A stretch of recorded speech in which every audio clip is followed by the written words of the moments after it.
really tough. You know, even if it's not a war situation, sometimes you're in a situation where you're like, okay, should I do something here? And you just take it case by case. You know, when I did the story on single mom raising her two kids on her own, you know, there were some times when I was with her that, you know, she said things or did things where I was like, whoa, man, these are my kids, I would not do that. But the kids weren't in harm, like she wasn't beating them or hitting them or anything like that. And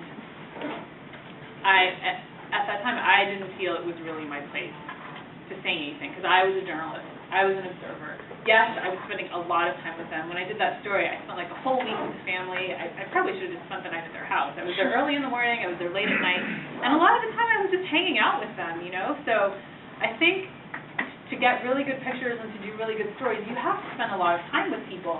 And the thing is, then the people you're spending time with, sometimes they think, they might start to believe like, oh, she's my friend, or, oh, he's here to hang out with me. But you have to remind them, and even remind yourself, that you're really there for the story. Yes, you're getting to know them, and yes, you might be becoming friends with them, but you're really there to tell the story. And, you know, I still keep in touch with that single mom that I did the story on. I talked to her just a couple weeks ago, and she seems to be doing pretty well. But when I was doing the story on her and her kids, I always had my camera with me. Even if I hadn't come to their house to take pictures, even if I'd just come to talk to her or interview her about something, I always had my camera with me so that she remembered and so that I also remembered, I'm a journalist here. I am not here to be someone's friend.